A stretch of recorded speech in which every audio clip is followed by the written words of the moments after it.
Hello, good morning. So, napaka-special ng araw nito tayo. Ay, kukunin kami mamaya. Hello!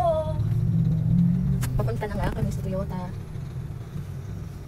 Punta kami sa Toyota, kukunin namin yung sasakyan na kinuha namin, Toyota Ventus. Kailangan kasi namin mag-upgrade kasi andito na ng Honda para sa amin. Lumalaki na yung pamilya namin. I mean, lumalaki na yung mga bata. So, wala kami mga pinaglalagyan na ng mga gamit. Yung mga napapamilya o kung may dala kami mga gamit, pag nalabas-labas kami. Meron na namang excited. Excited kami. Pangalawang car namin ito. At panibagong hulugan. Panibagong hulugan. Ano? Sasabihin mo?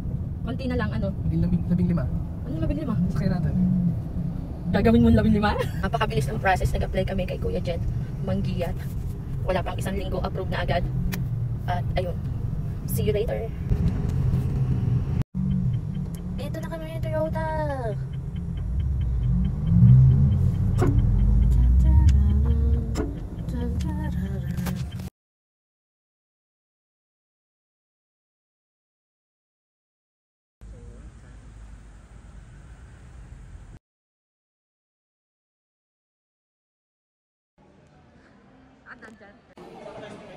Wow! Ano to? Bablog ko to, kuya. Ano ito mahusay. Lagi kaming nagpapasalamat sa Amang may kapal sa bawat biyaya na dumarating sa amin. Hindi man kami perpekto, pero sinisigurado naming ang bawat sahod ay may pinupuntahan. Pinipili naming maging wais sa paggastos, hindi sa luho, kundi sa mga bagay na may halaga at pakinabang sa ngayon at sa hinaharap.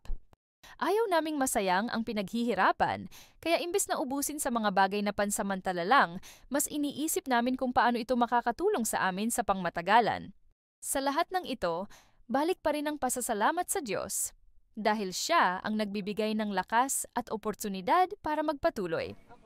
Huwag mawala ng pag-asa. Sa bawat pagsubok, tandaan nyo na ang mga pangarap ay hindi makakamtan ng madali, pero sa sipag, tiyaga at tiwala kay Lord, tiyak ay maaabot din natin ang ating mga pangarap natin.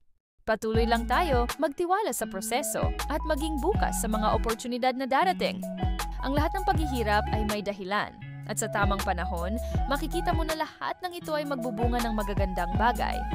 Kahit na hindi lahat ng bagay ay instant, ang mga desisyong ginagawa mo ngayon ay magiging investment para sa mas magaan at maginhawang bukas.